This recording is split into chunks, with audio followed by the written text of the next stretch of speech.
ভেনেজুয়েলায় যুক্তরাষ্ট্রের আকস্মিক অভিযানে চলতি মাসের শুরুতে প্রেসিডেন্ট নিকোলাস মাদুরো ও তার স্ত্রীকে আটক করা হলে ব্যাপক প্রশ্নের জন্ম দেয়। দুর্গ সদৃশ নিরাপত্তায় ঘেরা সরকারি বাসভবন থেকে মাত্র কয়েক ঘন্টার মধ্যে তাকে তুলে নেওয়া কিভাবে সম্ভব হলো, এ নিয়ে শুরু থেকেই সন্দেহ ছিল যে ভেতরের কারো সহায়তা ছাড়া এমন অভিযান বাস্তবায়ন কঠিন। পরবর্তীতে রয়টার্স জানায়, মাদুরোর খুব কাছের এক ব্যক্তি নিয়মিত তার অবস্থান ও নিরাপত্তা সংক্রান্ত তথ্য মার্কিন গোয়েন্দা সংস্থা CIA-কে সরবরাহ করছিলেন।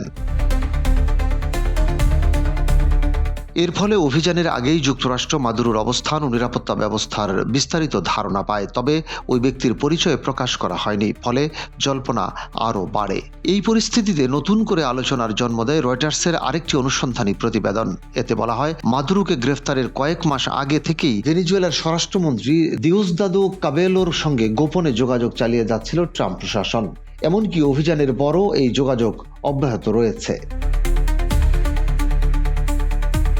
বিষয়টি সম্পর্কে অবগত সূত্রগুলো জানায়, যুক্তরাষ্ট্র কাবেলোকে সতর্ক করে বলেছিল যেন তার নিয়ন্ত্রণাধীন নিরাপত্তা বাহিনী বা ক্ষমতাসীন দলের সশস্ত্র সমর্থকদের দিয়ে বিরোধীদের উপর দমনপীড়ন চালানো না হয়। কাবেলোর অধীনে গোয়েন্দা সংস্থা, পুলিশ এবং সামরিক বাহিনীর গুরুত্বপূর্ণ অংশ রয়েছে, যা মাদুরো অপসারণের পরও প্রায় অপরিবর্তিতভাবে কার্যক্রম চালাচ্ছে। মজার বিষয় হলো যে মাদক পাচার মামলায় মাদুরোকে আটক করা হয়েছে, সেই একই মামলায় কাবেলোর নামও রয়েছে। তা সত্ত্বেও অভিযানের সময় তাকে গ্রেফতার করা হয়নি।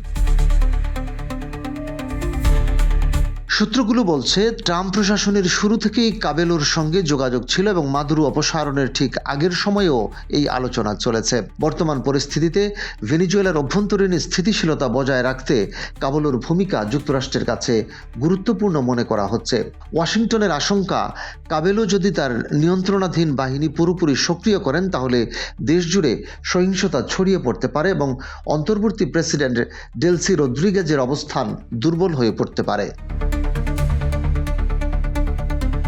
তবে যুক্তরাষ্ট্রের সঙ্গে কাবেলোর আলোচনায় ভবিষ্যৎ সরকার ব্যবস্থা নিয়ে কোনো চূড়ান্ত সমঝোতা হয়েছে কিনা তা স্পষ্ট নয়। কাবেলো প্রকাশ্যে রদ্রিগেজের প্রতি আনুগত্য প্রকাশ করলেও বাস্তবে তিনি যুক্তরাষ্ট্রের সঙ্গে সরাসরি ও মধ্যস্থতাকারীদের মাধ্যমে যোগাযোগ রাখছেন বলে জানিয়েছেন একাধিক সূত্র। ভেনেজুয়েলায় দীর্ঘদিন ধরে কাবেলোকে দ্বিতীয় সর্বাধিক ক্ষমতাধর ব্যক্তি হিসেবে দেখা হয়। সাবেক প্রেসিডেন্ট হুগো চ্যাভেজের ঘনিষ্ঠ এই সহযোগী পরবর্তীতে মাদুরোর শাসনামলে দমননীতির প্রধান রূপকার হিসেবে পরিচিত হন। সামরিক ও বেসামরিক গোয়েন্দা সংস্থার উপর কাবেলোর প্রভাব রয়েছে এবং সরকারপন্থী সশস্ত্র মিলিশিয়া কোলেক্টিভোদের সঙ্গেও তার ঘনিষ্ঠ সম্পর্ক আছে বলে অভিযোগ রয়েছে। যুক্তরাষ্ট্র কাবেলোর বিরুদ্ধে বহু বছর ধরে নিষেধাজ্ঞা জারি রেখেছে। 2020 সালে তাকে একটি বড় মাদক পাচার চক্রের শীর্ষ নেতা হিসেবে অভিযুক্ত করে তার মাথার দাম ঘোষণা করা হয়, যা পরে বাড়িয়ে $2.50 কোটি করা হয়। যদিও তিনি এসব অভিযোগ বরাবরই অস্বীকার করে আসছেন। মাদুরো অপসারণের পর মার্কিন রাজনীতিতেও প্রশ্ন ওঠে, কাবেলোকে কেন আটক করা হয়নি।